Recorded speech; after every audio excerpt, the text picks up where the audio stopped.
esse nosso momento, ao nosso bate-papo metrológico. Sejam muito bem-vindos. É um evento de extensão, que a coordenação do curso de metrologia, ela está promovendo, né, em conjunto com todos os professores que fazem parte dessa coordenação, para a gente aproveitar esse momento para bater um papo, né, adquirir conhecimento e tirar nossas dúvidas, curiosidades. E aí vocês são muito bem-vindos. E os nossos convidados de hoje são o Leandro Sanches Sampaio, doutorando pelo Programa de Pós-Graduação em Metrologia do Inmetro, mestre em Metrologia e Qualidade pelo Inmetro também, é formado em Ciências Biológicas, tem MBA em Gestão pela Qualidade Total pela UF, atualmente é gerente técnico e signatário autorizado do Laboratório de Calibração acreditado da SJS Serviços Limitada, possui treinamento de auditor líder pelo Inmetro, da ABNT, NBR ISO 9001, e é avaliador especialista da SEGECRE pela BNT, NBR ISO e EC 17025, nas áreas de massa e volume. Leandro, seja muito bem-vindo e muito obrigado por aceitar o nosso convite, tá? Vai ser muito bom. O nosso segundo palestrante é o professor Elton Rodrigo de Souza Sereno, que, como eu já disse, é professor aqui do IFRJ, né, Campus Volta Redonda, fundador e coordenador da equipe Jaguar de Robótica, especialista em ensino pela Universidade de Ciências Aplicadas de Tampere, mestre em robótica pela PUC-Rio, possui especialização em engenharia mecatrônica da COP UFRJ, é graduado em engenharia mecânica pela Universidade Católica de Petrópolis, atua como avaliador de laboratório segundo a norma NBR ISO IEC 17025 pelo Inmetro e tem experiência na área de robótica, mecatrônica, automação e metrologia. E Elton, também, muito obrigada por aceitar o nosso convite e participar desse momento com a gente também. Tamo junto, meu querido. Quero falar um pouquinho sobre a parte de medição de massa, né? Um pouco da minha experiência, da experiência do Leandro, algumas curiosidades e as aplicações aí que a gente tem ao longo do nosso dia a dia, que é uma das grandezas que está mais presente, né, na nossa vida. Está usando bastante desses instrumentos de medição e às vezes a gente não se dá conta. Bom, a gente começou perguntando para vocês, né, muita gente tem essa dúvida, a diferença entre peso e massa. É muito comum assim, ter a confusão desses dois termos, né? Tivemos pouquíssimas respostas, como eu comentei, né? Tá aqui, ó. Peso é o que ganho comendo massa. Muito boa definição. Eu tô mais ou menos nessa. Essa definição é a definição da pandemia. É, muito bom. Mas não é só massa não, líquido também.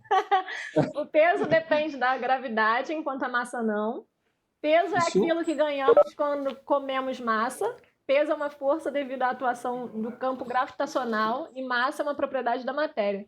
Peso é vetorial e massa é escalar. Massa é quantitativo de matéria e peso é força. Aí tivemos Isso aí. duas respostas. Mas eu gostei mais da pandemia. Né?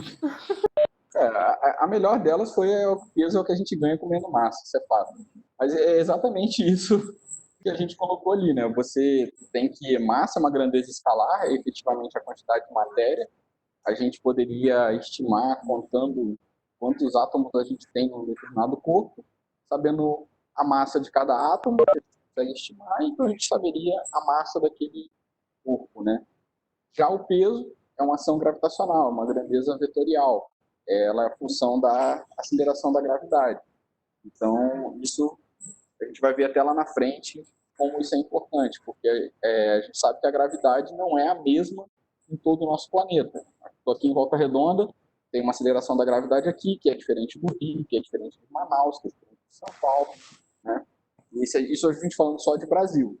Então, o peso, ele sim é uma grandeza que varia, porque ela é diretamente proporcional à gravidade, e a massa não. A massa, infelizmente, para a gente perder massa, tem que tirar as coisas. Então, só malhando mesmo para poder perder massa. E é complicado. Perder peso é fácil. A gente vai para a Lua, perde peso. Agora, perder massa é bem complicado. Então, essa é uma diferença bem grande entre esses dois conceitos, mas que muita gente confunde. Né? Então, é bom a gente esclarecer isso agora logo no início. O vídeo do Globo Ciência, bem antiguinho, mas falando um pouco sobre metrologia, e no final tem a parte final dele aí. Vamos lá, deixa eu ver se vai. Agora tá indo.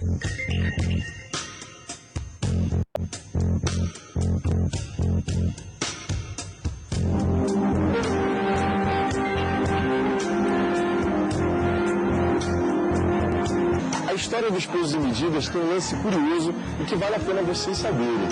O sistema métrico decimal que a gente usa até hoje foi criado em 1790 pelos franceses. Ele representou uma mudança radical nos padrões de medida da época. Você pesquisou medidas.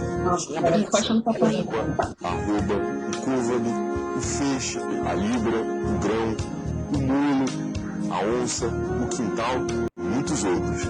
O sistema métrico decimal foi adotado em 1862, mas em todo o país permaneceu em uso os sistemas tradicionais de medidas. A implantação no Brasil, gente, gerou uma revolta que entrou para a história. Ficou conhecida como a revolta do quebra-quilos. Gente, imagine a loucura.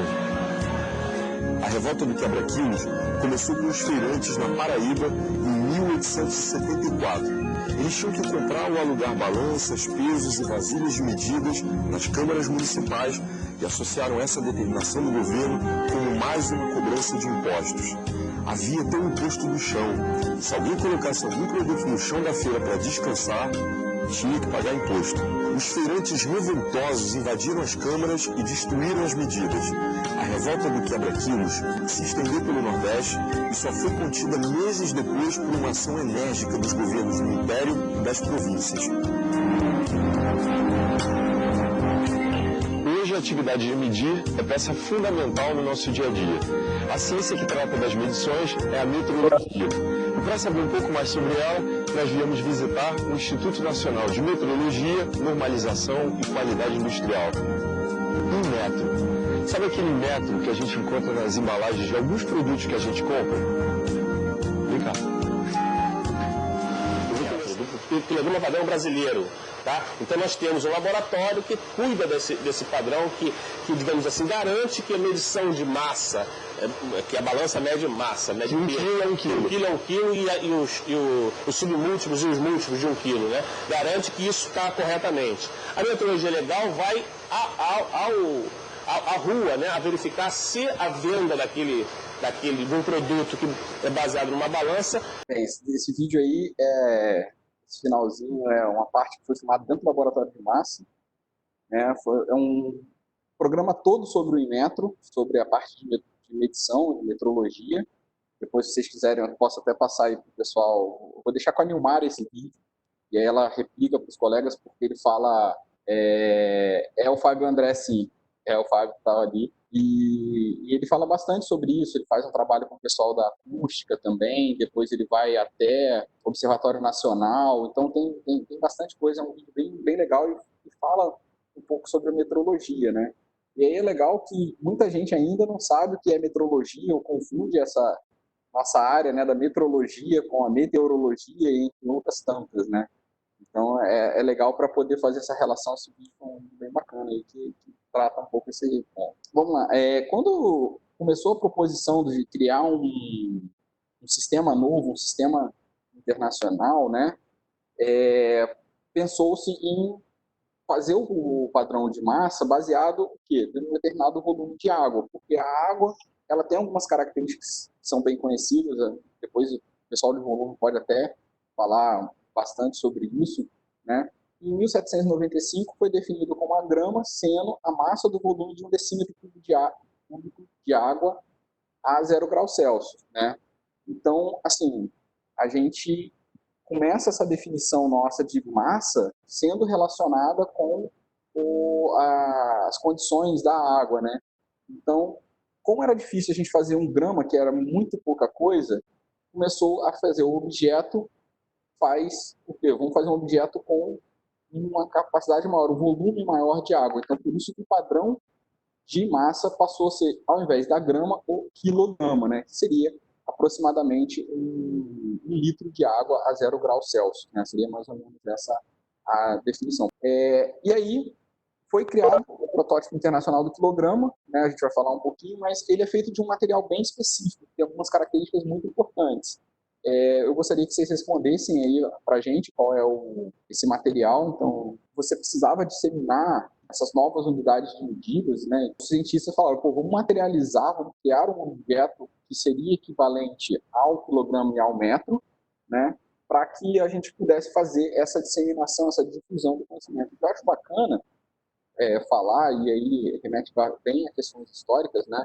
A filosofia do sistema métrico francês, que hoje é o sistema internacional, né? Ela vem baseada lá na Revolução Francesa, que é o que? Criaram um sistema dentro dos pilares da Revolução Francesa, que é a igualdade entre todo mundo. Então, o sistema francês, que hoje é o nosso sistema, ele foi baseado no quê? Vamos fazer um sistema que não é mais baseado numa pessoa ou em alguma coisa que é de um país, né? A gente vamos fazer um sistema que é um sistema que qualquer pessoa possa utilizar desse sistema. Daí vem a primeira definição do método, né, que vem em função de medidas astronômicas, e aí fica um livro muito legal, se eu não me engano, acho que é A Medida de Todas as Coisas, que é eu li esse livro na época que eu trabalhava no INEPA, que conta exatamente a história das equipes que foram fazer a medição do arco da Terra, né, para poder chegar até a definição. É bem bacana esse livro.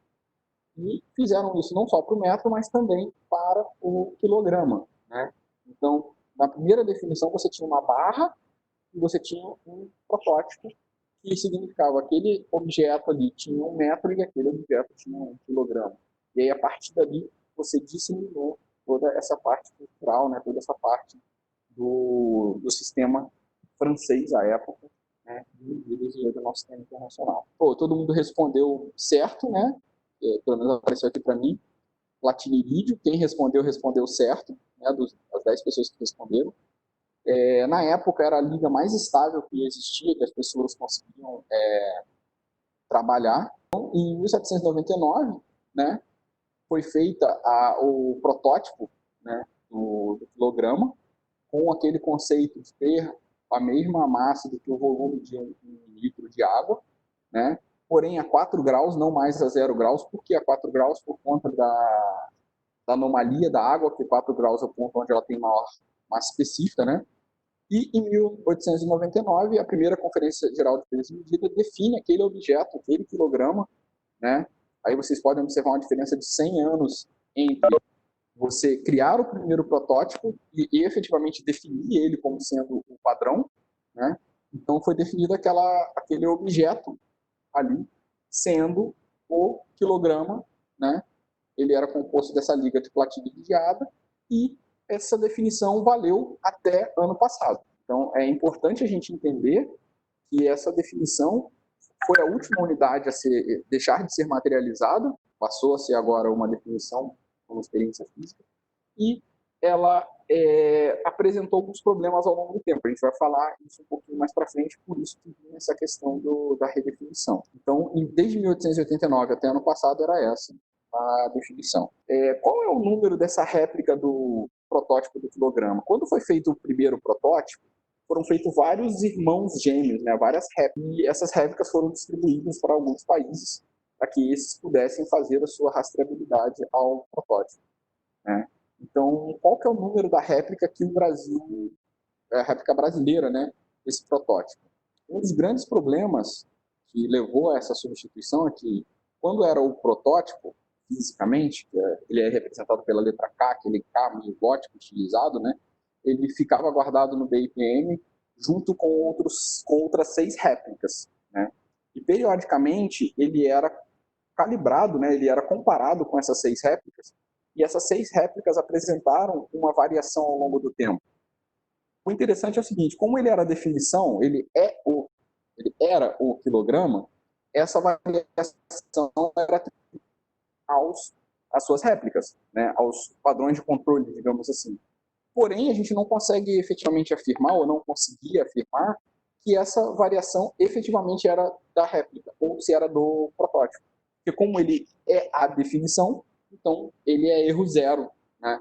Com certeza zero, então ali você não tinha como atribuir a ele essas possíveis variações. E isso foi o que mais motivou essa mudança da definição, buscar uma definição que não dependesse de um objeto físico, né? Eu falo assim, poxa, imagina alguém joga uma bomba, vai lá e assalta o BIPM, leva o protótipo, acabou.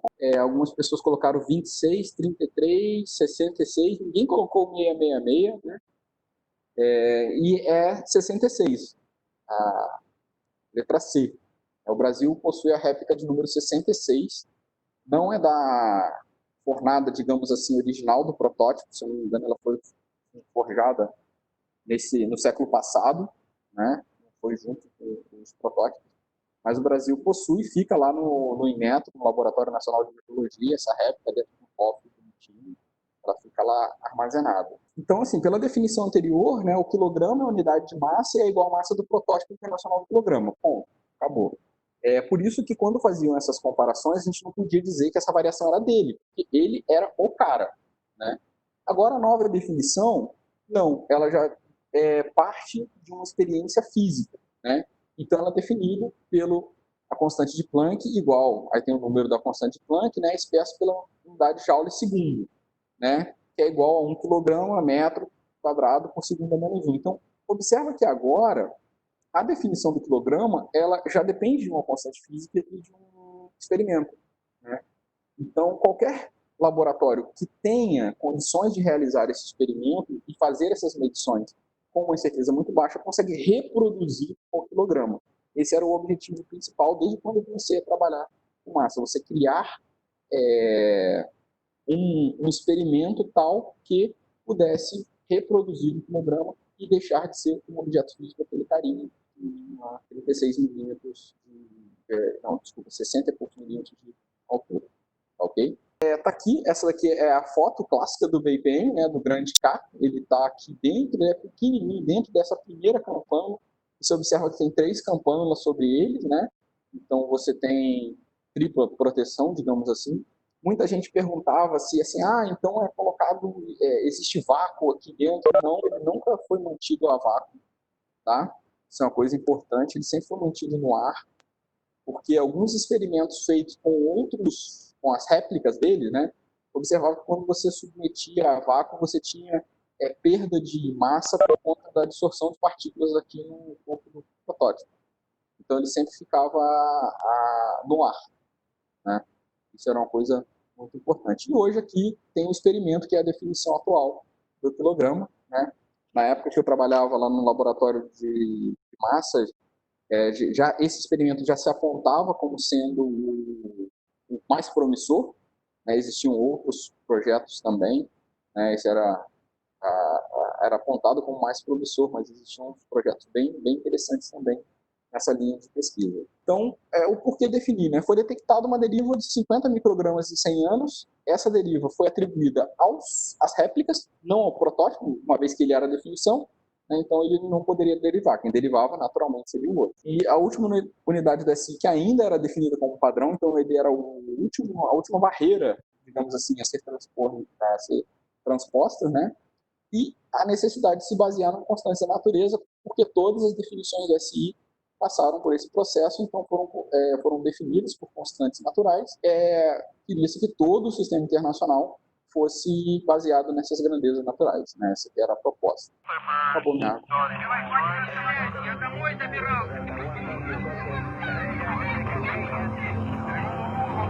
Nosso lar. Nós chegamos tão longe. Mas como nós chegamos aqui? Medições. Como humanos, nós aprendemos a medir antes de aprendermos a escrever. Através das medições, nós aprendemos a contar. Nós usamos o Sol para contar o tempo e baseamos unidades de comprimento e peso em outros objetos terrestres. Medições nos transformaram em negociadores, construtores, astrônomos, navegadores, engenheiros e cientistas.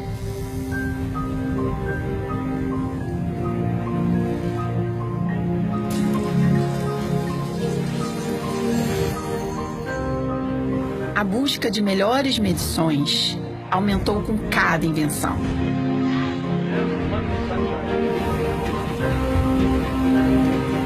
Com a adoção de medições padronizadas, nós criamos a economia global. Hoje, nós atingimos um ponto crucial para a humanidade. Nós não mais precisamos confiar em objetos físicos para realizar medições precisas. As regras da natureza funcionam sem problemas. Do invisível mundo quântico até as partes mais remotas do universo. E assim deveriam ser nossas medições. Pela primeira vez, todas as unidades de medição do mundo serão definidas com exatidão por meio das leis fundamentais da natureza. Em 2018, a comunidade científica mundial se reunirá em Versalhes a fim de avançar a ciência das medições para as futuras gerações. Qualquer pessoa, em qualquer lugar, poderá agora medir com precisão a massa, a temperatura, a corrente elétrica e a quantidade de substância da mesma forma que já somos capazes de medir o tempo e a distância. Nós chegamos tão longe, e se a história for uma indicação do futuro, nossas novas medições nos levarão mais longe do que jamais imaginamos.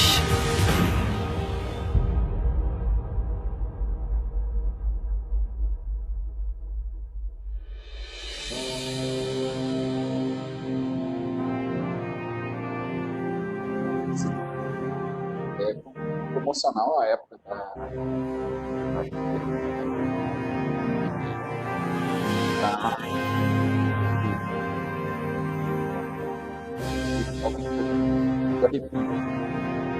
realmente foi um vídeo promocional, mas foi muito, muito bem feito, mostrando quão importante que era essa redefinição, né? Então, você deixar de estar no objeto físico e agora está sendo totalmente regido pelas leis da natureza foi um marco histórico científico muito grande. Então, isso foi bem legal e por isso a importância dessa redefinição. E o mais bacana é, como eu falei lá no início, a massa é uma grandeza tão presente no nosso dia a dia, né? Desde pequeno a gente vai no mercado, a mãe pede para a gente ir lá comprar alguma coisa e tal, a gente vai à feira comprar alguma coisa, então é uma definição, é uma grandeza que está tão no nosso dia a dia e que ainda até ano passado era definida como objeto físico. Então era tipo o calcanhar de Aquiles de toda a ciência.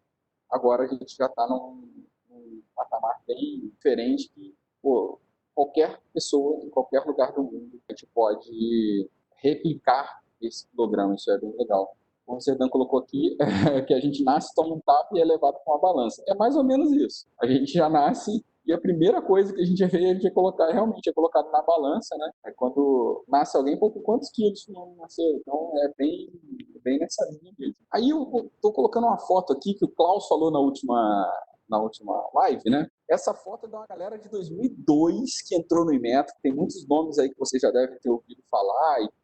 Aqui no meio tem o Silvio Santos, Renata Borges, que hoje está à frente lá dessa parte de acreditação, Klaus, eu estou aqui atrás do lado do Regis, tem a Glória que está na parte de acreditação, esse daí, sou eu, por incrível que pareça. Tem a galera da metrologia legal também aqui, então essa foi uma turma que entrou. Marca o Klaus também, por favor. O Klaus não tinha barba na época, esse é o Klaus, né? Então tem uma galera aí que iniciou essa jornada em 2002, né? O Aldonei também está aqui abaixo, o Regis aqui na frente, que eu vi que fez uma live para fazer uma sobre a questão da acreditação. Foi uma galera que entrou em 2002, foi um concurso que o Metro fez, que tinha muito tempo que ele não fazia concurso, e entrou na época 120 e poucos servidores, eu entrei lá como técnico de laboratório, e a partir daí a gente começou eu particularmente comecei a entender o que era metrologia, o que era muita coisa, e agradeço muito a minha trajetória passar por esse momento aí com essa galera. Para quem ainda não conhece, ou só conhece, essa é uma foto antiga, né, do Laboratório Nacional de Metrologia, né, do campus Xerém do Inmetro. Nós temos aqui os prédios, tem agora já alguns prédios novos aqui anexos, principalmente a parte de materiais e tudo, mas o campus basicamente é esse. Esse campus ele data da década de 70. Eu gosto muito de falar da história das coisas, algumas pessoas talvez não lembrem, né? Mas o Inmetro ele foi concebido durante o governo militar, né? Década de 60, 70. Ele foi construído em Xerém por algumas questões de estratégia militar. Por quê? Você tinha ali em Xerém a Fábrica Nacional de Motores, você tinha em Santa Cruz, ali na subida antiga da Serra de Petrópolis, a Imbel, que é a Indústria Nacional de Materiais Bélicos, e você tinha um centro de pesquisa próximo. e estava afastado o suficiente da costa para não sofrer eventuais ataques vindos do mar. E um outro ponto também, que esse é um centro de pesquisa de ponta, que foi construído uma estrutura muito interessante. Quem nunca visitou o campus de Xerém, talvez não tenha se atentado a isso. Quem já visitou, conhece, tiver a oportunidade lá, observa isso, que os laboratórios eles são todos isolados do prédio. Os laboratórios são caixas herméticas construídas sobre sistemas de molas e amortecedores com o objetivo, isso na década de 70, de eliminar as vibrações oriundas da rodovia que estava em construção e das prensas da Fábrica Nacional de Motores. Então, na década de 70, ele já foi concebido com esse intuito. Então, é um prédio que, são prédios, né, na verdade, que tem uma tecnologia grande de construção, de engenharia, pensando em ser já laboratório de ponta. Então, eu acho isso uma das coisas mais bacanas, né? Na época que eu trabalhei lá, eu prospectei até algumas fotos do Inmetro, e é interessante você ver que as fotos antigas das construções, realmente, eles são caixas. Cada laboratóriozinho daquele que a gente entra tem aquelas portas duplas. Quem tiver a oportunidade de um dia ir ao campus, quando vocês observarem, vocês vão ver que entre as duas portas sempre vai ter uma fresta com uma borracha, tipo aquelas borrachas de ponte, né, que separa um vão da ponte do outro, que é exatamente para eliminar as vibrações internas. Isso foi pensado nas vibrações oriundas de prensas mecânicas da Fábrica Nacional de Motores, que produzia motores, carrocerias de carro. Então é bem bacana, e por isso que ele fica ali em Xerém, né? Tem todo um porquê, não foi uma questão assim, vou escolher Xerém porque é legal, futuramente Zeca Pagodinho vai morar lá e vai ser assim, né? A Nilmara disse que nunca reparou, Cresivaldo falou que é bacana, realmente, e tem muita gente que não sabe disso. Eu gosto sempre de trazer esses conceitos históricos, acho que é bem legal de entender isso, né? Então, por isso que ele foi criado lá em Xerém.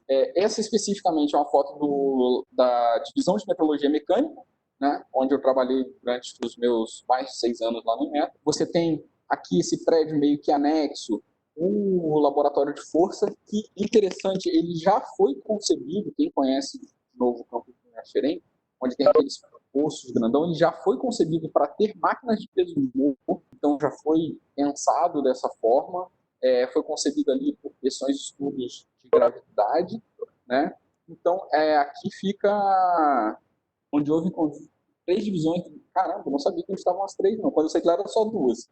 Era só a de mate, né, divisão de materiais lá no fundo, na antiga base de geodésica, e a mecânica, né? Só convivia esses 2, né? Então, assim, é um prédio relativamente grande, tem bastante laboratórios, né? Hoje, o Amsterdã, e depois você pode falar, qual que é a terceira divisão? Tá lá, a parte de fluidos. Pô, eu não sabia que o pessoal da curso de vibrações tinha ido para aí, não, cara. Para mim isso é bastante novo, né? Só tem um laboratório. Tem um laboratório de vibrações, tem um anexo que... onde hoje fica a divisão de materiais, que é lá no fundo do prédio, assim, lá no finalzinho, tinha um laboratório para medições geodésicas, onde foi concebido para a calibração de trenas grandes, considerando, inclusive, a curvatura da Terra, né? Então, é bem interessante. Esse é o antigo prédio, né? Essa foto é uma foto também um pouco antiga, né? Uma foto que saiu até no Jornal Institucional do Metro, o Cardinari aqui representando a Metro Toledo, com essa moça que eu não vou lembrar o nome dela. Eu aqui ao fundo, a Nilmara está marcando. Obrigado, meu. Mas nessa ocasião a gente estava recebendo um padrão de 1 quilograma da Mettler, calibrado no volume, muito importante para a gente poder iniciar a questão da disseminação do volume e determinação da massa específica dos padrões. Aí tem aqui o Fábio, na época o Vitor, que era o chefe do laboratório de massa, hoje está à frente da metrologia mecânica, né? E o Jornada, que era, na época, o presidente do Inmetro. Essa daqui é uma foto que eu gosto muito dela. Essa foi um dos poucos momentos que o protótipo saía do cofre, de onde ele ficava, né? Então, a gente utilizava uma comparadora automática aqui. Então, aqui eu tenho o protótipo internacional, a réplica número 66. Tenho aqui um padrão de aço inox cilíndrico de 1 quilograma e tenho 2 pesos padrão de 1 quilograma. O interessante a gente observar é que a diferença de volume entre eles provoca um efeito de empuxo muito grande mesmo. Por isso que a gente precisa determinar bem a massa específica desses outros sólidos aqui, além do protótipo, para que a gente possa fazer todas essas correções de empuxo. Quando a gente trabalha aí com balanças e tudo, sempre faz, vamos fazer a correção do empuxo para ver se a balança sente, né? Essa balança aqui, que estava sendo utilizada para essa calibração, né, para essa comparação, é uma Mettler AT1006, faz a comparação toda de forma automática, então ela consegue ter resolução de 1 micrograma em 1 quilograma. Então, a diferença de pesagem, de massa aparente, né, entre esses objetos era muito grande. Então, a gente precisa fazer todas as correções para a massa real, que era fazer as correções levando em consideração o empuxo do ar, para poder fazer a efetiva comparação da massa do protótipo com a massa dos demais padrões de 1 quilograma. Então, esse daqui foi um dos poucos momentos que a gente via isso daqui acontecendo.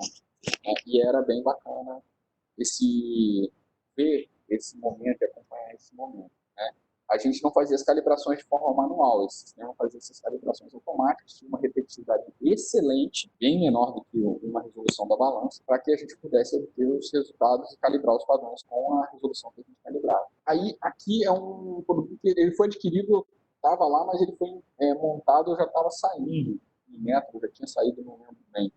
É uma comparadora também de padrões naquele mesmo sistema, digamos assim, que tinha aquele lá para padrões de até 1 quilograma, existia esse daqui que ia para padrões de até 64 quilogramas. Então, essa é uma comparadora também automática, os padrões ficam aqui dentro dessas campanas, e esse sistema vai girando, fazendo a pesagem desses padrões aqui, então aplica-se o método de comparação para poder trabalhar e determinar a massa desses padrões, sempre com comparação direta.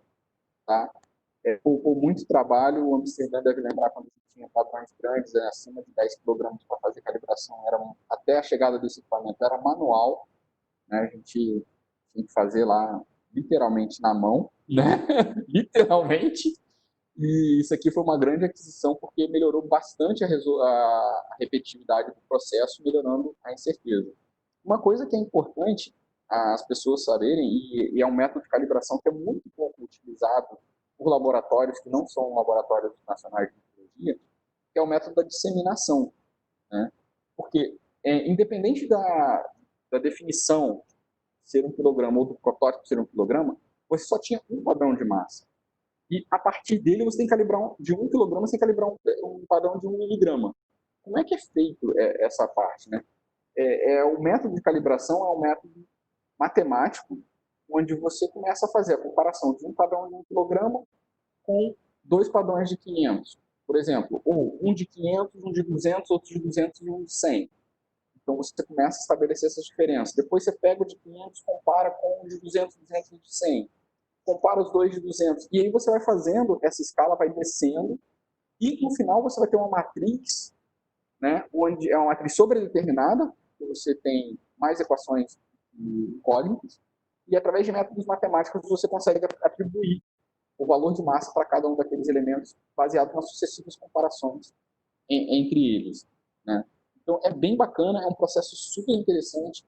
O Fábio Cacais, né, o Fábio André, como a Bianca disse ali, ele trabalhou muito em cima disso, lá na Imerso, se não me engano, a parte de mestrado dele foi em cima. E é interessante como é que a gente faz isso. Então, nos 6 anos que eu tive lá, a gente foi adquirindo equipamentos para poder chegar nesse ponto, né? Chegar ao ponto de fazer essa disseminação a partir do protótipo. Porque até então, quando eu entrei lá em 2002, os nossos padrões de massas, eles eram mandados calibrar fora. A gente tinha rastreabilidade ao sistema internacional via outros institutos nacionais de metrologia. E se a gente fizesse essa disseminação, como o nosso padrão ele era rastreado direto ao grande K, né, ao BIPM, a gente teria rastreabilidade direta. Então foi um grande processo que a gente passou lá, adquirindo equipamento, um deles foi o sistema de medição ambiental, né, para poder fazer essa disseminação, tanto para baixo, né, tanto para o padrão de 1 miligrama, tanto para cima, para os padrões de 50 kg. Então, é bem bacana como é que funciona isso daí. E aí agora, vou passar a bola para o meu amigo Leandro, para ele assumir essa parte aí do balanço. Tá contigo, meu amigo. Obrigado. O Elton já deu uma boa introduzida, né, nessa questão de massa e na balança em si, né? A gente está falando de balança, um instrumento, como o Amsterdã brincou, que está desde não brincou, mas é pura verdade, está intrinsecamente ligado no nosso dia a dia, né? E muita gente, quase todo mundo mede durante o dia, mas pouca gente sabe como é que é uma balança, né? Até as pessoas que trabalham na área de massa, trabalham com calibração ou trabalham com metrologia, é difícil você ver o funcionamento de um equipamento, né, por dentro. Então, a minha parte, eu vim trazer essa novidade para muita gente, como é o funcionamento básico de uma balança, e aí a gente consegue fazer até um link da redefinição da balança de Kibble. Tá? Então, ele é um objeto para medir massa, né? Basicamente ele é uma alavanca. O que a gente está falando de alavanca de primeira classe? Ele tem braços iguais e um ponto de apoio no meio.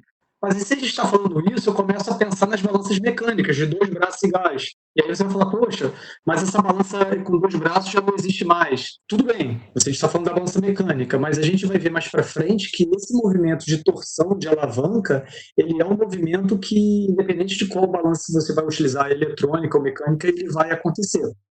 Tá? Então, quando você está fazendo de braços iguais, ele tem a relação de massa entre os 2 corpos, mas na eletrônica você tem na balança eletrônica você tem um deslocamento da parte mecânica e tem uma compensação eletromagnética por trás disso. Então, ele é normalmente um instrumento de pesagem não automático. Por que eu estou falando normalmente não automático? Existem as balanças de medição automática. Não sei se vocês já viram, são aquelas balanças check-weight, balanças de linha. Ela vai pesando e o produto vai passando e ela vai pesando automático. Mas isso aí é um outro tipo de medição. Existem regulamentos até de metrologia legal independente para ela.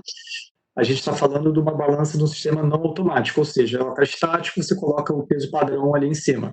Como o Elton disse, a maioria dos casos ela é realizada pela comparação direta, né? Na verdade, a calibração da balança é a comparação direta do peso padrão de referência. A gente tem outros métodos para a calibração do próprio peso padrão, mas a gente vai falar mais para frente. Então, você coloca o pezinho, né? Aquele pezinho padrão na balança, ela é feita a comparação, se você quiser fazer o ajuste também com o peso padrão. E a balança, muita gente confunde o ponto de calibração em qual faixa se utiliza. Normalmente, o cliente ele pede na faixa inteira do equipamento, mas se você tem algum estudo específico para fazer em determinada faixa, é justo e mais adequado que você calibre nessa faixa. Então, não adianta você calibrar uma balança, por exemplo, analítica para o laboratório até 200 gramas se a tua faixa de medição não passa de 10 gramas. É muito mais fácil você determinar esses pontos de medição na faixa que você vai utilizar e aí você consegue fazer uma distribuição desses pontos para você ter uma interpolação melhor dos resultados. Ou seja, se você calibrou em 5 gramas e em 10 gramas, se você quer 6 gramas, 7, você consegue interpolar alguns resultados. Se você tem um espaçamento muito grande desses pontos, você começa a ter um resultado um pouco mais falho. A gente está falando de calibração, e é uma dúvida. Eu já vi muitos casos de laboratórios calibrarem a balança, traz para dentro do seu laboratório e calibra no seu ambiente. Então, isso não pode acontecer. A calibração da balança, ela obrigatoriamente deve acontecer nas dependências do cliente, ou seja, onde o equipamento foi utilizado, na bancada que foi utilizado. O Elton falou aqui de aceleração da gravidade, né? E, além disso, a balança ela sofre algumas interferências. Eu não vou entrar lá, esse bate-papo é mais um bate-papo, ele tem outras influências, então eu não vou entrar no mérito delas, mas existem. E aí eu queria saber qual é esse tipo, por que ela tem que ser calibrada no seu local de uso. Aí a Nilmara vai abrir uma enquete para vocês responderem rapidinho. Tu acredita que eu vou te perguntar a mesma coisa? Tá vendo? Esse aí é do meu. Será que foi eu que escrevi isso, não? Não, a gente não responde para evitar interferências externas e manter as condições do ambiente em que ela é utilizada. Porque ela ajusta a indicação em função da aceleração gravitacional local e anomalias magnéticas, normalmente com pesos internos, pela mudança na aceleração da gravidade, porque a aceleração da gravidade tem valores diferentes de acordo com o local. A ação da gravidade varia em pontos diferentes da Terra, que não é plana. Cuidado, hein? Cuidado, agora hein? na pandemia a galera tá falando que a Terra é plana. Rapaz. Seria pela polêmica. temperatura do ambiente e manuseio do EQI, que seria o equipamento, né? Que não deu tempo de terminar. Mas foram essas as respostas. Muito bom. E o Elton falou ali da questão do empuxo. Não sei se vocês viram, lembraram, mas a gente tem que levar em consideração também as condições ambientais do laboratório. Não é só a gravidade. Você tem ali a massa específica do ar, que é composta pela temperatura, umidade e pressão atmosférica. E aí a pressão atmosférica, por exemplo, se eu estou no Rio, a nível do mar, se eu estou em Volta Redonda, se eu estou em Petrópolis ou qualquer outro lugar, ela tem essa alteração. As condições ambientais, elas mudam. Então, na hora da medição, isso tem que ser levado em consideração. Além do que a gente vai ver mais para frente, existe um deslocamento mecânico, né? A balança ela tem um sistema mecânico. E esse sistema mecânico, ele chacoalha conforme você vai movimentando a balança. Então, já viu, se você chacoalha todo o sistema mecânico da balança, além de tudo, você tem essa interferência na medição, né? Então, como é que a gente divide as balanças? As balanças, basicamente, a gente vai dividir em 2 grupos, onde elas são simplesmente mecânicas, que são as balanças dos braços, aquelas balanças de leque, de relógio, né?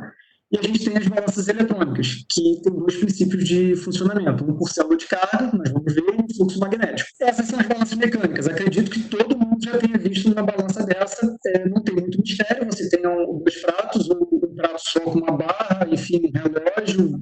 Você tem a parte toda dela, a indicação, toda a parte estrutural dela é mecânica. Normalmente, comparando com as eletrônicas, elas são balanças mais grosseiras, né? Mas o que tinha era o que tinha na época para poder fazer medições. A gente tinha balanças aí muito boas. Eu tenho no meu laboratório ainda hoje essas balanças mecânicas reproduzindo muito bem.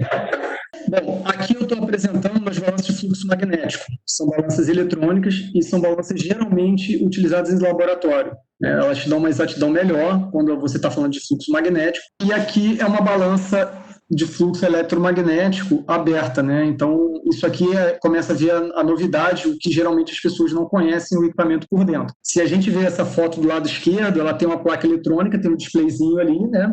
E essa parte do meio é a parte mecânica. Essa parte mecânica, ela funciona com alguns pontos de apoio, onde um ponto de apoio está na parte fixa, o outro ponto de apoio está na parte móvel, e aí, conforme você coloca o peso padrão sobre o prato, ou qualquer massa que você vai medir, existe um deslocamento, a gente vai ver para frente isso acontecendo, existe um deslocamento da parte fixa entre a parte móvel, onde tem lâminazinhas de apoio. Essa balança em específico, a gente tem 11 lâminas de apoio, 4 por cima, 4 por baixo e 3 na vertical.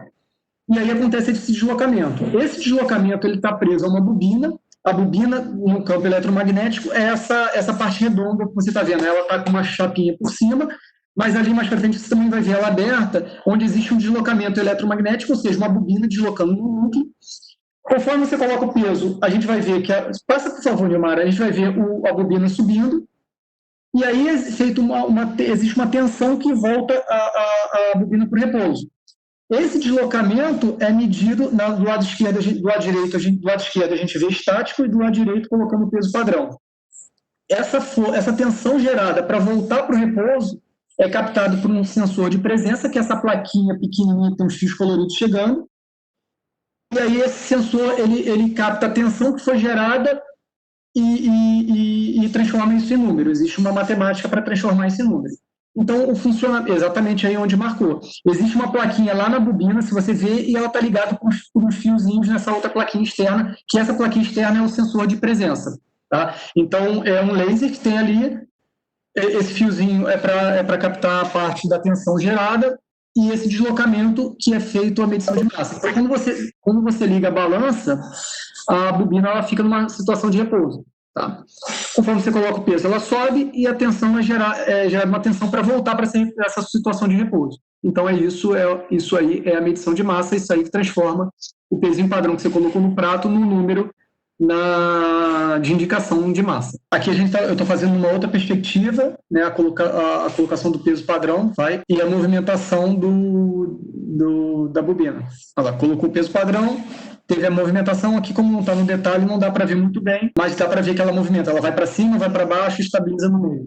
E aí é feito a transformação, né, da massa do peso padrão em valor de massa. Essa tensão é gerada em valor de massa. Aí a pessoa fala, então tá bom, então balança de fluxo magnético normalmente é balança de laboratório. Aqui uma foto de uma balança industrial, essa balança aí pode ter 500, apesar da capacidade máxima de 500 kg, 1 tonelada, eu já calibrei balanças dessa daqui de 1 tonelada, eu não sei em específico qual é essa capacidade, mas é uma balança de grande capacidade e ela também trabalha com fluxo magnético. Você pode ver que no meio tem a parte mecânica, né? Que é onde tem a bobina também redondinha ali, dá para ver. Né? Essas balanças nas pontas também tem as lâminas. Essas lâminas, por exemplo, se você depositar 200 kg, elas fazem o amortecimento desse peso, né? E meu irmão completou 150 kg com grama, é uma alta exatidão. E aí depois entra nesse sistema mecânico central que faz mais o amortecimento para poder gerar o deslocamento da bobina ali no meio. Tá? Então, normalmente uma balança de fluxo magnético são balanças de laboratório, mas existem casos especiais, são balanças de maior exatidão, que conseguem ter também o deslocamento do eletromagnético. E aí nós estamos no outro lado das balanças de eletrônicas, que são balanças que funcionam por célula de carga. A célula de carga, na verdade, ela é um bloco mecânico, né? É um bloco maciço, onde estão grudados nela, aqui no meio dá para ver uns extensômetros, que são umas plaquinhas grudadas. Esses extensômetros, ele mede a distorção desse bloco mecânico. Eles trabalham, eles são chamados strangates, né? Ou extensômetros. Então, na verdade, a gente vai ver na próxima imagem, quando ele tem a deformação, é gerada uma tensão e é jogado para o indicador também para fazer essa conta de transformar em número. Tá? Normalmente, essas balanças industriais são de maior capacidade, são utilizando célula de carga. Existem balanças de menor capacidade, mas são medições mais grosseiras. A célula de carga ela não proporciona resultados com maior exatidão da forma como a de fluxo magnético. E aqui, ilustrando o funcionamento de uma célula de carga. Foi colocado o peso padrão sobre o prato, ela tem uma deformação, esses pontinhos laranja, no caso aqui tem 4 pontinhos, seriam representando os extensômetros. Então, conforme esse corpo ele deforma, porque tem um lado fixo e o outro lado no prato, conforme tem a deformação, é gerado uma tensão, e essa tensão é convertida em número, né? Existe uma regra para fazer essa conversão. E aí, existem alguns cuidados para você usar na balança. Você não pode usar em qualquer lugar, de qualquer forma. Existem fatores, da forma como a gente falou, que podem influenciar. Então, por exemplo, evitar luz do sol direto, porque você começa a esquentar esse bloco mecânico da balança, corrente de ar, porque vai fazer a variação do peso. Choque ou vibração, você não pode estar no local com vibração, porque a medição vai ficar muito doida, e bancada desnivelada. Eu posso trazer um exemplo, assim, na prática. Eu fui fazer uma calibração uma vez numa balança que estava em alto mar. A gente foi calibrar uma balança de 300 kg e ela estava no navio. Eu, com o técnico da SJS, com o Fabiano, a gente pegou um barco, 2 horas para dentro, com 300 kg, fomos alçados para dentro do barco, e aí chegou lá, posicionamos o peso, fizemos todo o procedimento, né, para calibração, esperamos climatizar e tal. E aí eu falei, Fabiano, vai começando a calibração, que eu vou falar com o comandante, que a gente já está começando, todo o trâmite legal. E aí, quando eu voltei, eu falei, e aí, já acabou? Ele falou, não comecei. Falei, cara, meia hora tu não começou, tu quer morar aqui no barco e tal. Não, Leandro, olha o que está acontecendo. Aí eu botei o peso padrão na balança, botei lá 100 kg, aí fazia assim, ó, 99, 99,5, 99, 98,5, 97. 97,5, 98, 98,5, 99, 99,5, 100, 101, 102, 103. 102, 101, 100, 99, 98, tal. Eu falei, caraca, que coisa doida. Aí ele olhou para mim, o que é isso? Eu falei, o barco está balançando, não tem jeito. Então, conforme a onda passava, ele ia para menos, ia para mais, ia para menos, ia para mais. Aí eu olhei para a cara dele, ele olhou para mim, eu chamei o comandante do barco e falei, meu amigo, olha o que você tem.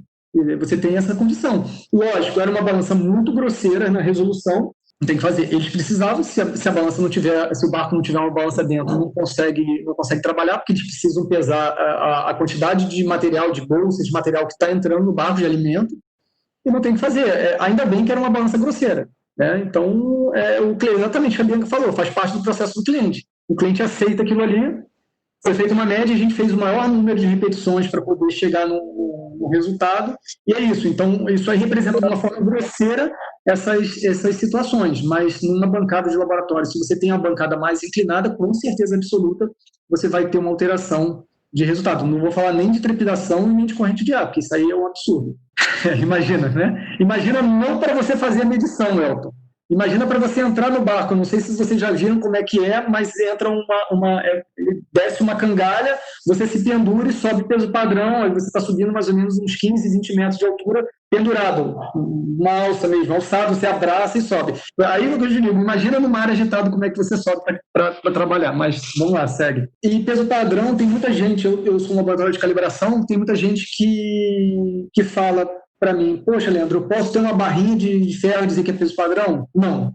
Você pode chamar de outra coisa, mas peso padrão é uma medida materializada de massa. Peso padrão é regulamentado, então ele tem característica física, ele tem formato, dimensão, rugosidade, ele tem várias características metrológicas, é feito um ensaio eletromagnético nele, então ele tem algumas questões metrológicas a seguir, né? Principalmente quando você olha, você já logo vê a forma de um peso padrão, e aí ele é chamado de peso padrão. O restante pode ser o nome que quiser. Muita gente chama de massa padrão, padrão de massa, um contrapeso que utiliza, enfim, o resto é o resto, né? Peso padrão, ele existe nomenclatura, ele existe regulamentação, e aí ele tem classe de exatidão, ele é chamado da forma como é chamado, tá? Algumas pessoas me mandam algumas pecinhas para calibrar que servem como referência numa medição deles, e aí a gente não tem a nomenclatura de peso padrão. E principalmente quando eles chegam fora, por exemplo, a gente trabalha aqui no Brasil com a norma da OML, que é a R111, e aí é 125, ou seja, 1 grama, 2 gramas, 5, 10, 20, 50, 100, 200, 500.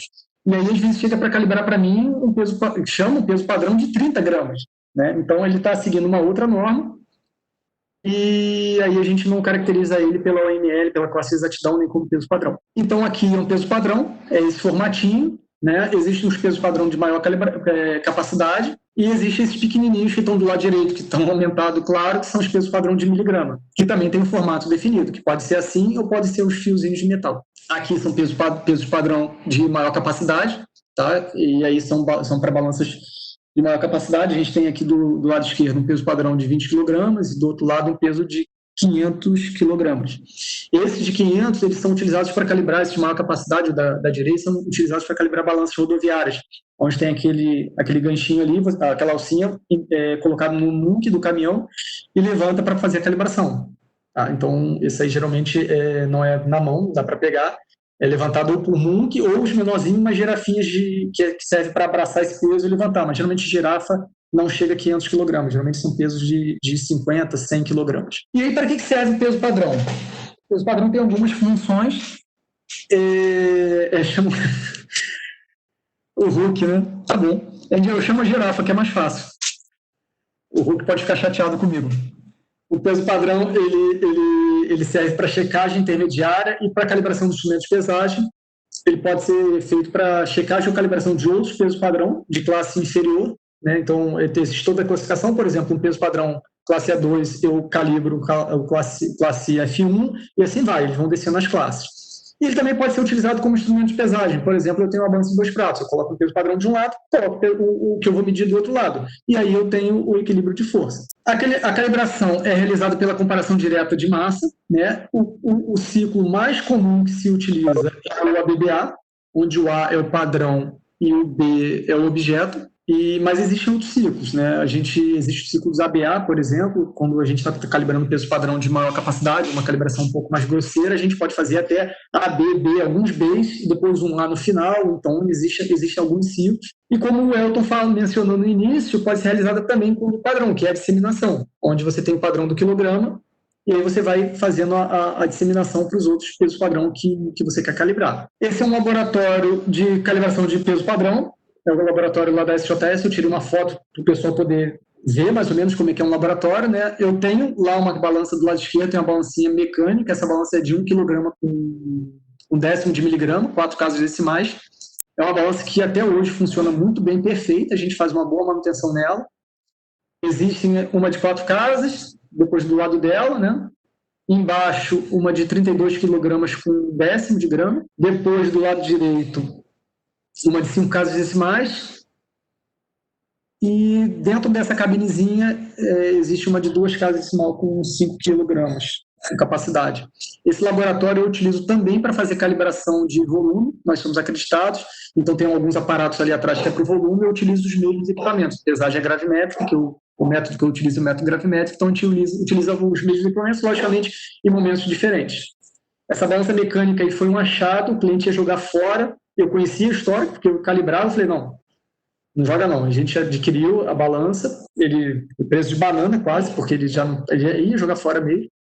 E ela funciona, a gente fez uma boa manutenção nela, ela está perfeitinha. Até 1 kg ela vai perfeitinha, muito boa mesmo. Aqui um videozinho. A meter is a meter, right? Nothing special about that. But measurements like that are used by everyone. And the more people that use it, the more tiny differences there could be. When building a treehouse, well, it's not that big of a deal. However, when building a bridge and every meter is just a tiny bit off, that becomes a whole nother story. The same counts for speed. You see your speed can be different from how a speed camera registers it. How? That's a ticket. This also applies to litres. The trade in oil, for example. A litre here might not be the same as somewhere else. And in the meantime, you still pay the same price. And when making medicine, even the smallest, teeny-weeny microgram is important. Whoa! Luckily, this doesn't happen, because there's metrology. We know the most accurate measures of all those things and much more. Others can compare those standards to measures of their own. That way, everyone can rely on those to make agreements on. And that makes life much easier. Isso estava em inglês, mas eu acho que dá para contextualizar bem com as imagens, né? Para aqueles que não conseguem perceber aí, ó, esse aí é o tio Elton. Vou fazer uma experiência bem bacana, o Elton que está aqui comigo, ele vai me ajudar. Aqui a gente tem uma folha de papel em branco, um pedacinho de folha.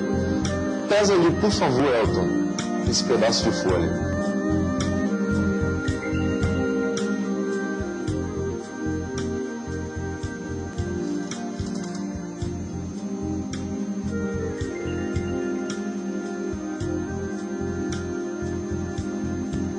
Gente, ó, deu 139,28 miligramas. Agora tira aquele papel dali, por favor, Elton.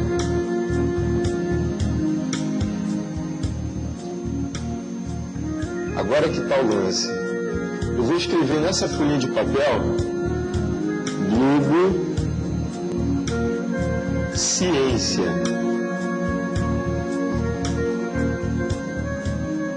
E o Elton vai fazer uma nova pesagem.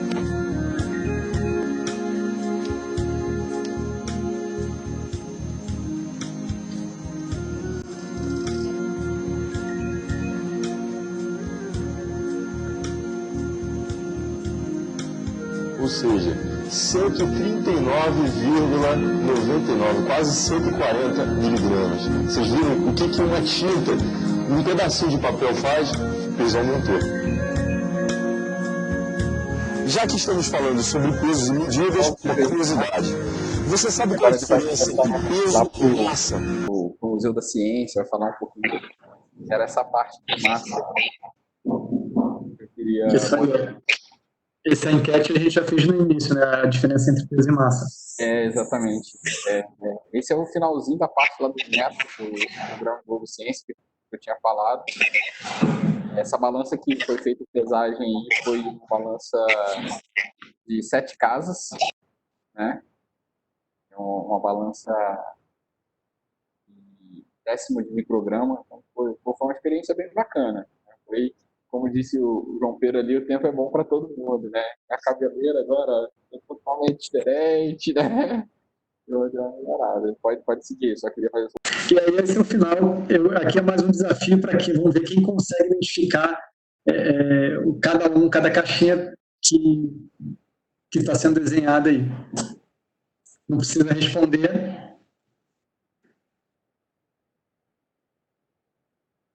E é isso. Cada letrinha dessa está representando uma unidade de medida, está representando alguma coisa, né? A gente tem a onça, tem Bell, tem a resistência, tem o ampere, tem a gravidade, tem a corrente elétrica, tem o dia e tem a onça no final de novo. Então, pessoal, o tema da semana que vem vai ser um tema maravilhoso. Chama mamãe, papai, vovô, papagaio, periquito, chama o que for, porque também outro tema maravilhoso que vai ser da semana que vem. Amsterdã, faz a sua propaganda aí, meu amigo. E, bom, vai ficar uma casadinha ótima, terminando agora. Falamos de massa, onde a gente precisava do empuxo, e agora a gente vai aprender um pouquinho mais sobre o princípio de Arquimedes e o que ele impacta na metrologia de fluidos. Espero todos vocês lá também, e semana que vem a gente se vê. O Leandro falou aqui sobre os princípios de funcionamento das balanças. E eu lembrei de uma coisa que eu acho que você é a melhor pessoa para poder explicar, que é o projeto do Paraguaçu, que ele tem aquela balança da medição pela oscilação da frequência natural. Sim. Então, explica um pouquinho isso pra gente aí, pra gente poder tentar relembrar, conhecer. Legal, e isso acho que resolveria bem o problema do barco, né?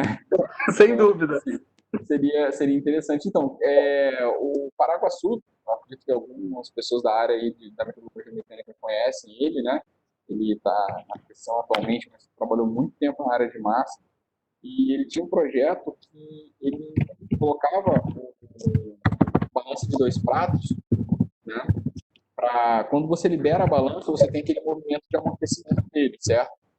Então, o projeto dele era baseado no seguinte: você mandava um feixe de luz, no caso ele usava um feixe laser, e uma série de sensores, né? E ele ia pegando a amplitude de amortecimento.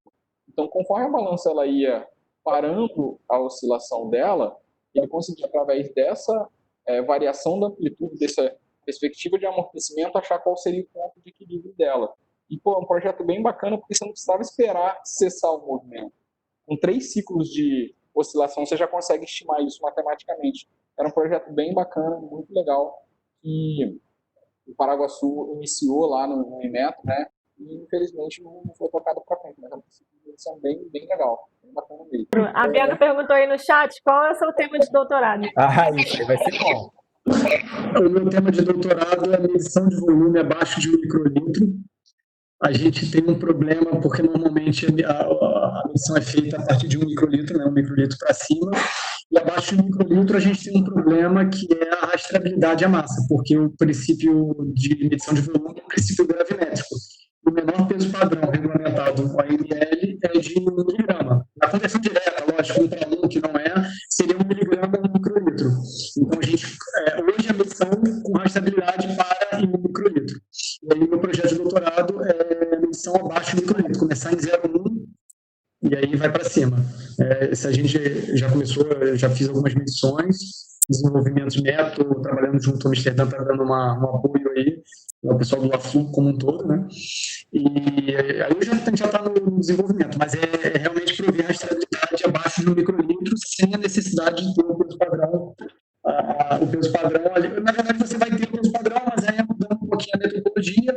Eu estou aproveitando um artigo que eu escrevi com o Elton, né? Lembra, Elton, um artigo que eu escrevi no mestrado, que é a utilização da função tática. Então, tem algumas coisas que a gente está abordando isso aí, e até mesmo a utilização da balança, como balança utilizar, enfim, tem uma série de fatores que eu estou agrupando para o doutorado. Então, hoje já existem micropipetas que medem abaixo de 1 microlitro, mesmo sem essa capacidade, tá? E essa medição em escalas cada vez mais micro, indo para nano, está muito alinhado com a metrologia. Você já tem a nanometrologia muito forte desenvolvendo. Por exemplo, o pessoal de materiais já trabalha em escala nano, né? Então, daqui a pouco, sem problema, o Amsterdã pode complementar. Então, essa questão nano, ela vem muito trazendo, e a gente fica sempre barrando. A indústria farmacêutica já utiliza muito essa escala abaixo de 1 micrometro, de 1 microlitro, e é um empecilho mesmo, sabe? Outras grandezas dependem dessa parte química, depende da escala abaixo de 1 microlitro. Você já tem muitos experimentos que utilizam essa escala, e a gente fica numa barreira metrológica, porque a micropipeta não fica calibrada. Então, o pesquisador ele tem que medir acima de 1 microlitro e depois começar a trabalhar com diluições, com outros processos para poder atingir aquilo lá. Na verdade, se você tivesse uma rastreabilidade, seria mais fácil. Entendi. Não, beleza. Era só para saber mesmo. Complementa isso, então. Chefe Bianca não deixou, gente. Brincadeira. Uma coisa bastante interessante. Primeiro, o Leandro ele faz o doutorado lá junto com a gente, e além de ser um amigo, um excelente aluno, uma pessoa que está pesquisando muito junto com a gente ativamente. E uma das coisas que a orientadora dele fala muito, ele deve estar até fugindo disso, é que existe agora as tecnologias de drug delivery, que você, através de sistemas microscópicos, de algumas lâminas com microcanais, você simula o descarte e a assimilação de alguns componentes, medicamentos, no corpo humano. E aí a gente está falando de microcanais que está na escala de nanofluídica. E aí, por isso que esse estudo do Leandro ele é fundamental para poder tentar melhorar o conhecimento e o estado da arte sobre esse tipo de medição. Nanofluídica já é uma realidade, não só a micropipeta, a microseringa, mas também a questão da microvasão e o seu relacionamento com a parte de medicamentos. Esse projeto de Drug Delivery é um projeto encabeçado na Europa por Portugal. Portugal é o principal laboratório de metrologia de fluidos no mundo, né? E eles, inclusive, desenvolveram uma metodologia junto com uma empresa dos Estados Unidos de medição de volume. Na verdade, esses volumes abaixo do microlitro eles são melhores, representados melhor, com resultado melhor, por exemplo, não é um método gravimétrico. Eles desenvolveram um método fotométrico. Eles utilizam um fotômetro. Eu não vou entrar em detalhes aqui, porque senão é outro tempo, mas eles com fotômetro, pela absorbância, eles conseguem determinar o volume, tem um resultado, uma incerteza muito melhor, até sem microlitros, o método fotométrico é muito melhor de resultado. Então, essa questão do drug delivery, essa questão de nanofluídica, ele dá show. E ela começou a mostrar resultados de entrega de medicamentos que são assim, uma variação muito grande, mas muito grande mesmo. Aquele medicamento que fala você está na cama do hospital, aquele sorinho pingando. Aquilo ali é o drug delivery. Na verdade, você está botando soro, mas pode estar ali, tem um medicamento colocando também. E aí a gente está falando isso aí em escala micrométrica. Tem uma pergunta aí no chat, né? Por que o padrão de 1 quilograma foi primeiro feito em material físico e não pelos padrões da natureza desde o início? Eu acho que o Elton pode até complementar, mas eu acho que a primeira é a questão de tecnologia, né? Se eu não me engano, a primeira grandeza, né, que foi definida como padrão com constante da natureza foi a definição do metro, né? Eu acho que foi isso, não foi? Acho que em 1960, se eu não me engano, baseado na velocidade da luz. Então, a gente está falando aí de tecnologia. O Elton falou que quando ele entrou no metro já tinha esse desenvolvimento da balança de Kimball, que era a balança de Watt antigamente.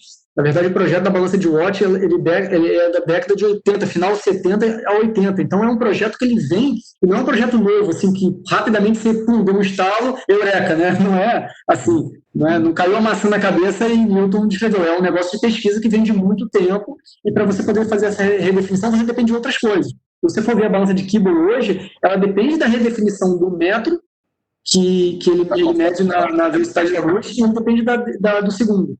Então, são coisas que são encadeadas, são constantes, são encadeadas uma na outra. Então, na verdade, você primeiro é o que você tem, né? O que acontece? Apesar do conceito ter sido... Se a gente parar para pensar, na verdade, a primeira definição de metro, antes de ser os traços da barra de platina irradiada, né, ele era a 10.000.000ª parte do quarto meridiano terrestre. Então, assim, foram sim baseados na natureza, né? Eu decorei isso. Assim como a primeira definição do programa era o volume de 1 decímetro cúbico de massa a 4 graus, né? Então, sim, foram baseados, mas a ciência entendeu naquela época, né? A gente está falando aí final do século XIX, né? 1800. Ter um objeto físico naquele momento era melhor porque você não tinha as condições de reproduzir aquele experimento de forma prática em todos os lugares. Então, por isso tinha rastreabilidade a um conceito físico, um objeto físico. Depois, a ciência foi entendendo que as experiências poderiam ter a repetitividade e ser replicáveis. Por isso que voltou a esse conceito inicial de ser baseado na natureza. Mas o interessante é a gente pensar que as primeiras definições sim eram baseadas na natureza e sim era o conceito da Revolução Francesa de divulgação universal para tudo e para todos. Isso é interessante de saber. Tá? E aí está nesse livro, A Medida de Todas as Coisas. Procurem lá que vale a pena, é bem legal.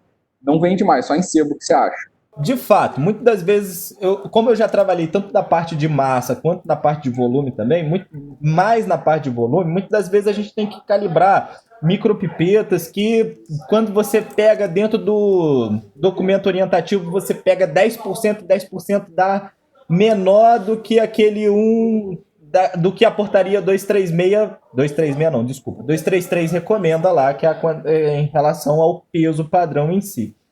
Só que existem algumas empresas, não vou citar nome aqui, principalmente, que elas oferecem serviços como o GWP, que é que é justamente para trabalhar nessas questões aí, aonde você trabalha junto com a farmacopeia de 10% ali da tolerância, vamos dizer assim, que você está trabalhando dentro num espaço menor do que aquilo que a portaria recomenda. Uma coisa é você perguntar para a empresa que oferece serviço. Outra coisa é perguntar para vocês que são especialistas nessa área, que fazem auditorias e daí vai. Na visão de vocês, o que isso significa? É uma metodologia legal ou não?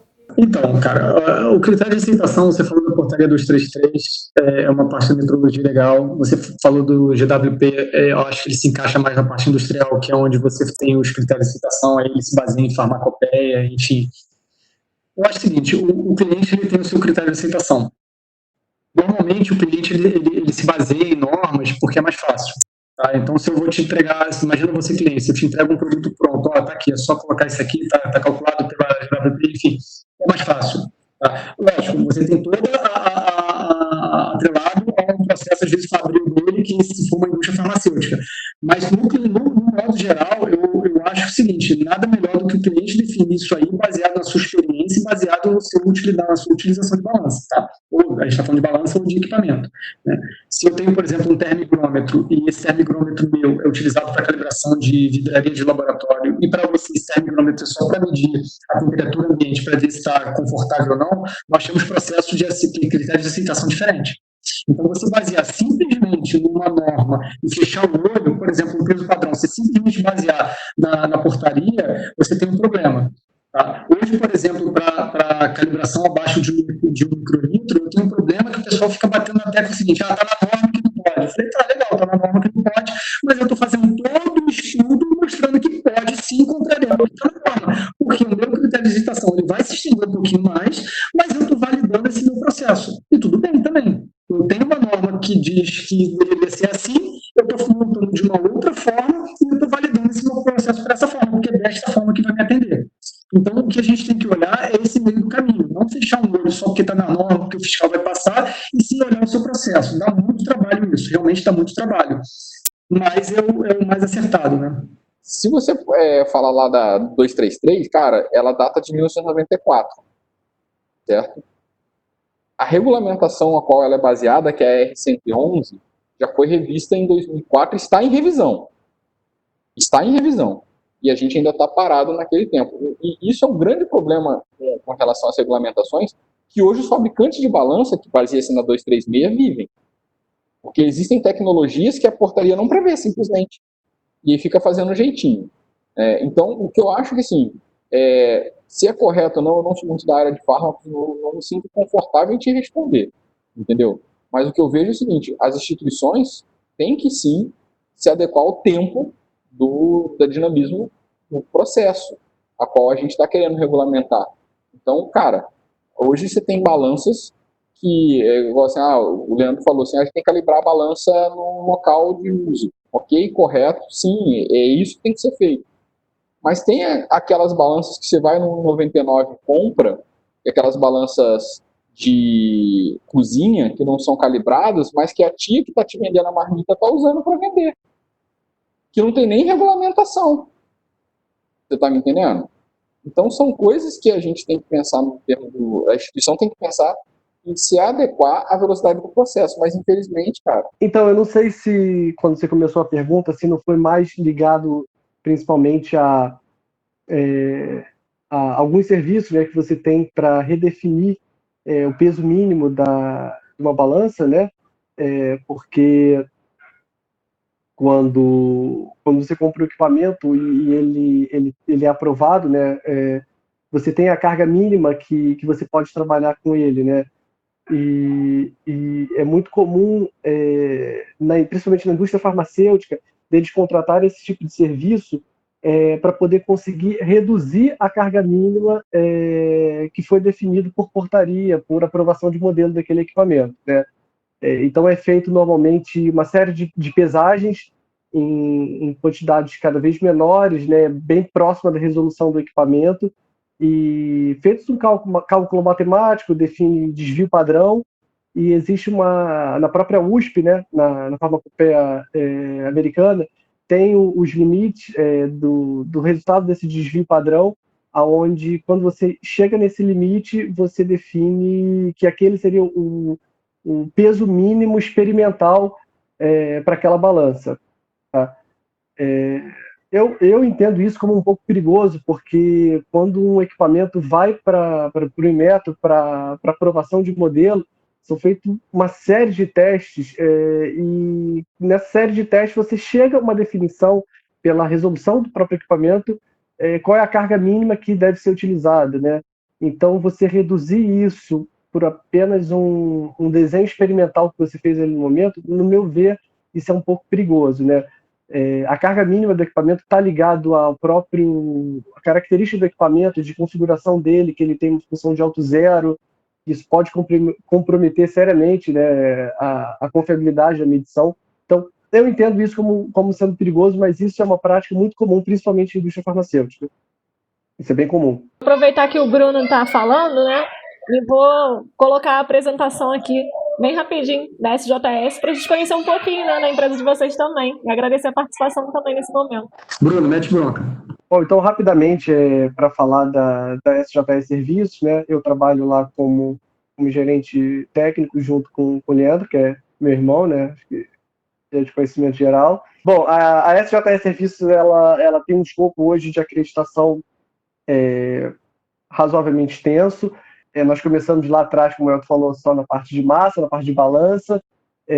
Hoje, as nossas acreditações em massa estão na área de balança, até 5.000 quilogramas, peso padrão e peça diversa, passando por volume, desde microvolume, vidraria de laboratório, buretas, pressão, parte de manômetro e vacuômetros, e temperatura, principalmente na parte de temperatura, termometria de contato. Termômetros com sensores de temperatura em resistência de platina, termopares, termômetros de líquido e vidro, bimetálicos, né? Eu pulei ali físico-químico, porque foi uma acreditação nova, né, que a gente conseguiu agora em 2020, tivemos a avaliação em 2019 e aí a acreditação veio em 2020, antes da pandemia, aliás, no meio da pandemia, que foi a concessão da acreditação. Então aí nós conseguimos a extensão para calibração de medidores de pH e medidores de condutividade, e também agora no início de 2020 nós conseguimos a acreditação para a parte de ensaio em câmaras térmicas, que aí envolve equipamentos para esterilização, como autoclaves, estufa de espirogenização, e equipamentos de meio térmico, como estufas, banho-maria, enfim, qualquer tipo de equipamento térmico, né, onde seja necessário fazer a qualificação térmica. Nos slides anteriores, esqueci de citar também a parte de calibração de meio térmico, né? Nós pedimos o aumento de escopo para calibração de meio térmico, e a inicial foi para a parte de ensaios em meio térmico. Então, esse é o escopo da empresa acreditado, e realizamos ainda algumas calibrações não acreditadas.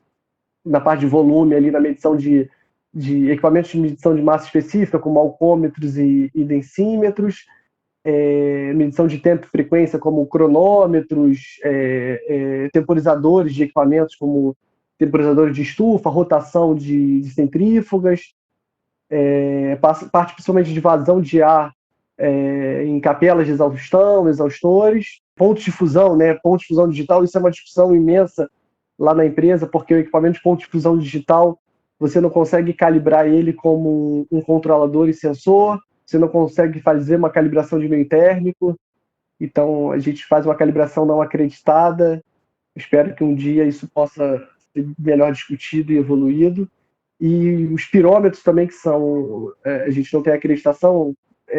Hoje em dia ele está muito famoso, né, por causa da pandemia, então o equipamento de medição de temperatura sem contato, né? Na parte de pressão diferencial, manômetro de pressão diferencial, muito utilizado em indústrias farmacêuticas, né, para medir a diferença de pressão em salas limpas, e alguns ensaios relacionados à parte de segurança, relacionados a ensaios de válvula de segurança e pressostatos. A parte de purificação de água, a gente trabalha principalmente na parte de manutenção preventiva, corretiva, e alguns ensaios, como osmose reversa, né, onde a gente faz sanitização, troca de filtros e calibração de alguns aparelhos de osmose que têm condutivímetro atrelado a eles, tanto de equipamentos de baixo volume como equipamentos de área industrial, ultrapurificadores ITOC.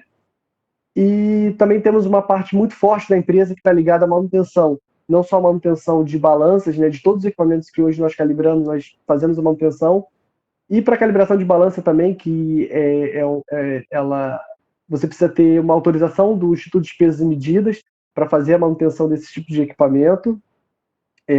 Somos assistência técnica de boa parte dos fabricantes, importantes fabricantes nacionais, como está aí na apresentação a Alfa, a Bell, GK, e todo o treinamento de toda a nossa equipe técnica, dos gerentes técnicos, sempre foi fundamentada no treinamento passado por esses fabricantes, né? O conhecimento vem daí. Segue a gente aí nas redes sociais, tem Facebook, Instagram, LinkedIn, a gente sempre tenta colocar algum conteúdo aí bacana, ligado na área de metrologia. Muito obrigado.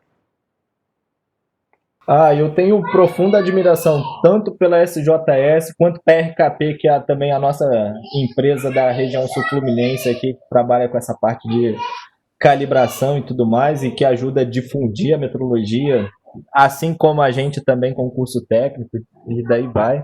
E aí agradecer imensamente a participação do Leandro, do Elton, do Bruno, o pessoal também que participou aqui com a gente assistindo, né, contribuindo. A Amsterdã está sempre contribuindo com a gente também. Ele que se prepare para a próxima. Lembrar que semana que vem, ó, já está marcado, né?